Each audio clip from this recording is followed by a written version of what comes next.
به نام خداوند جان و خرد که از این برتر اندیشه بر نگذرد. باز هم از جناب بهرام مشیری صحبت میکنیم. این علامه ذوفنون که تا میتواند با توجیهات غیر منطقی خود تاریخ اسلام رو میخواد تحریف بکنه و نمیدونیم که چه اصراری در این باب ایشان داره. از جمله در داستان وفات ابوطالب موضوعی رو مطرح کرده و از روی تاریخ بلعمی الظاهر خوانده که بله ابوطالب ایمان نیاورد و کلمه لا اله الا الله رو بر زبان جاری نکرد و عرض کنم که از دنیا رفت. اما در همین قصه مسائل مثبت موضوع رو اصلا نگاه نمیکنه، فقط جنبه های موضوع رو میبینه، اصلا مسائل رو سیاه میبینه جز اون چه که خودش دلش میخواد.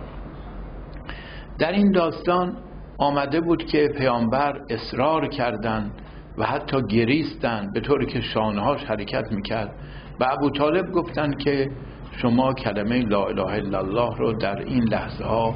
علنا و آشکار بر زبان جاری بکن. این دلیل بر این است که پیامبر اسلام سخت معتقد به لا اله الا الله بوده و معتقد به خدا بوده و دروغ نمیبسته بر خدا. چنین کسی در پیامبر خودش راستگو بوده که اینطور در خلوت گریه میکرده و در آخرین لحظه ها میخواسته که ابوطالب این کلمه رو بر زبان جاری کنه و الا اگه معتقد به خدا نبود و یا آدم شیادی بود چه لزومی داشت که این اصرار رو بکنه و چه لزومی داشت که اگرم به فرض ابوطالب استنکاف کرد از گفتن این سخن او بگریه، طوری که به قول ایشان و اون متنی که میخوند شانهاش از کام بلرزه از گریه و با حال پریشان از اون مجلس جدا بشه. اما نکته مهم این است که ایشون عربی درست نمیدونه و لذا به کتاب‌های فارسی و ترجمه هایی که چند قرن بعد از اسلام شده پناه میبره و اونها رو میخونه. قدیمی ترین سیره‌ای که در دست داریم سیره ابن اسحاقه که ابن هشام اون رو بازگو کرده و عرض کنم که مطالبی بهش افزوده و این قدیمی ترین سیره از پیامبر اسلامه. در این سیره یعنی سیره ابن هشام که ترجمه هم اتفاقا شده به فارسی و قاضی ابرقو در نزدیک شیراز این رو ترجمه کرده و من توصیه میکنم که لااقل به اون متن فارسی مراجعه بکنه،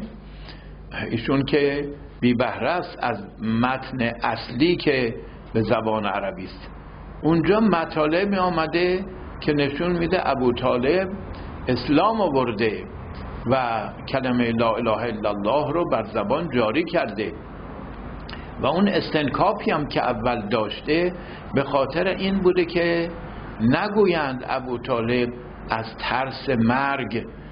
به کلمه لا اله الا الله تفوه کرد، یعنی سخن گفت. حالا من عین عبارت سیره ابن هشام رو میخونم، ببینین داستان از چه قرار بوده. ابوطالبی که یک عمر از پیامبر دفاع کرده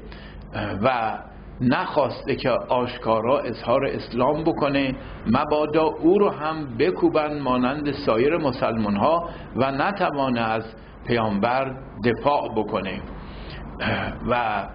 اهمیت و سیادتش رو، ریاستش رو نخواسته در بین اونها با اسلام آشکار از دست بده، مبادا که بعد نتوانه از پیامبر عرض کنم که جانبداری بکنه. ولی آخر عمر بالاخره اون کلمه رو آشکار به زبان آورده. ملاحظه فرمایید در سیره ابن هشام چاپ مصر جلد دوم مطلب اینطوری آمده، میگه فلما رأى حرس رسول الله، وقتی که ابوطالب دید که پیغمبر پافشاری زیاد داره بر این که اون کلمه رو بگه، قال یا ابن اخی، گفت ای پسر برادرم، والله لولا مخافت الصبح علیک و علی بنی ابیک من بعدی و انت ظن قریش انی انما قلتها جزعا من الموت لقلتها. سوگند به خدا، اولا ابو طالب معتقد به خدا بوده، اگر ترس از این نبود که به تو ناسزا بگن ابو طالب رو هم مثلا گمراه کردی و عرض کنم که بر پسران علی بنی ابیک من بعدی، پسران پدر تو بعد از من خلاصه پشت بدن، ناسزا بگن، و اگر این موضوع نبود که قریش گمان نکند که من این سخن رو از جزع مرگ، از ترس مرگ این رو گفتم، لقلتها، من میگفتم. لا اقولها الا لاسرک بها، من این رو نمیگم مگر اینکه پنهانی به تو بگم، در گوشت بگم، دیگران نفهمند، که بدانی من رعایت مسائل دیگه ای میکنم و الا معتقد به این موضوع هستم. فلما تقارب من ابی طالب الموت، وقتی که مرگ ابو طالب نزدیک شد، قال نظر عباس الیه یحرک شفتیه، عباس برادرش نگاه کردید لبهاش حرکت میکنه. قال فاسقا الیه به اذنه، گوششو به طرف دهن ابو طالب برد، عباس یعنی برادر ابو طالب، ببینه چی میگه. فقال یا ابن اخی، به پیغمبر گفت ای برادر زاده من، والله لقد قال اخی الکلمه التي امرته ان یقولها، قسم به خدا اون سخنی رو، کلمه‌ای رو که تو گفتی بگه الان داره میگه، گفتم که اقرار کرده بود. عباس شهادت داد که من دیدم داره لا اله الا الله میگه. بنابراین تاریخ بلعمی یه تاریخی است که از روی تاریخ طبری وردش مطالبی با بیانات قشنگ اینها رو به فارسی در آورده، اما تواریخ مستند که حتی قبل از تاریخ بلعمی 2-3 قرن قبل از او زندگی پیامبر رو نوشتن، اینطوری تصریح کرده به ایمان ابو طالب. کسی که یه کتابی رو از نظر ادبی پسندیده که چند قرن بعد از اسلام نوشته شده و اون رو تاریخ حقیقی میدونه و به منابع اصلی تاریخ که 100 سال 200 سال جلوتر از اون کتاب بوده اصلا رجوع نمیکنه، چون سوادشو نداره که بره این تواریخ رو ملاحظه بکنه، ایشون خودشو تاریخدان میدونه. بعد با این تمسک شروع میکنه به اسلام بد گفتن و توهین کردن. این شرط انصاف، این تحقیق علمیه، این پژوهش علمیه که شخصی اینطور بکنه. در برنامه‌های آینده به خواست خدا یکی یک این تناقضات و انحرافات تاریخی و عرض کنم که